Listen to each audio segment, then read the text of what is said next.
You want to be healthy, don't you? You don't want to eat things that are bad for you, right? A lot of people are trying to eat more organic and natural foods as part of their attempts at a healthier lifestyle.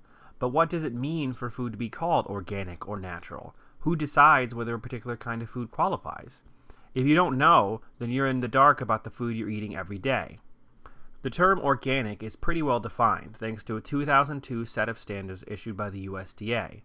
Of course, USDA was ordered to draft these standards in a 1991 law. These standards require every organic foods farmer or handler to put together a plan that lists all of the methods they'll use to grow or handle the food, as well as a description of all of their management, monitoring, and record-keeping practices they'll use to be sure that they're actually following the plan.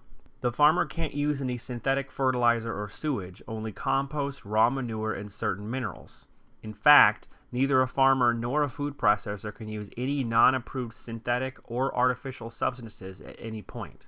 When deciding what a synthetic substance is, the USDA considers many things, like the possibility that it will interact badly with other substances used in organic farming, how toxic the substance is, how long it takes to break down, and how hard it is to contain or clean up, what its effects are on human health and the environment, that the substance doesn't make the food less nutritious, and that the substance doesn't replace flavors, colors, or textures lost during processing, and how easily the substance can be replaced by another substance.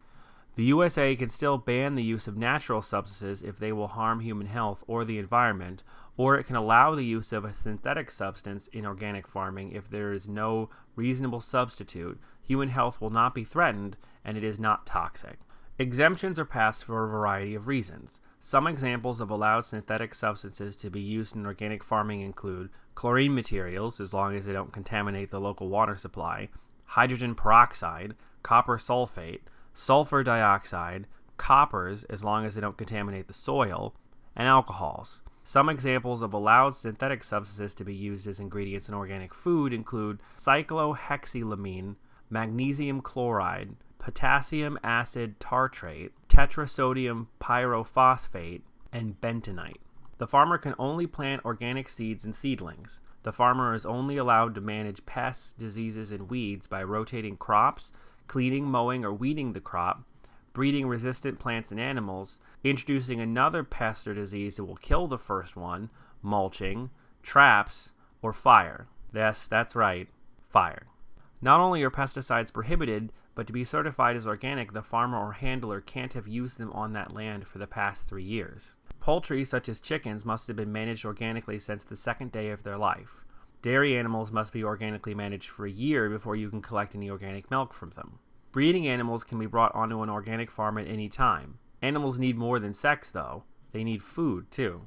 All animal feed must be made entirely of other agricultural products. It may not include hormones, drugs, plastic pellets, manure, urine, animal slaughter byproducts, which means dead animal parts, and antibiotics. It makes you wonder a little bit why they need to specifically prohibit someone from feeding their animals plastic or manure, though. Farmers are required to give grazing animals pasture and grass to eat. To keep animals healthy, organic farmers are required to give them clean conditions which are spacious enough that they can move around and have shade and clean water. Organic farmers also have to protect the animals from bad weather. Farmers are not allowed to give their animals antibiotics at all or any other drug within 90 days of milk production. But organic farmers are also not allowed to avoid treating animals so that they can count them as organic and sell them. All of these different rules nail down pretty firmly what counts as organic food. When it comes to calling something natural, on the other hand, there's a lot less to go on. Government agencies have tried repeatedly to come up with a specific set of rules about what counts as natural, and they have failed every time. The FDA does have a working definition of natural flavors, which basically means that nothing artificial or synthetic has been added to the flavoring or the food as flavoring, which wouldn't normally be there.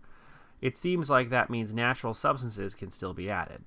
The difference between natural and artificial depends on where the flavor substance comes from and how it is processed, but there is no hard and fast rule to check. Oompa Loompas are probably okay. The USDA has its own definition for what animal products can be called natural. They can't contain artificial flavors, which are defined as any flavor which doesn't come in some way from plant or animal material. They must also only be minimally processed, which means only traditional processing methods like roasting, freezing, drying, or smoking, or any other process which doesn't basically alter the product aside from separating it into component parts, like grinding meat, separating eggs into yolks and whites, or squeezing the juice from a fruit. These rules do not cover every situation, which means there are some foods which are labeled as natural that aren't covered, and some situations where the rules contradict or offer vague guidance. But people make do. And there you have it.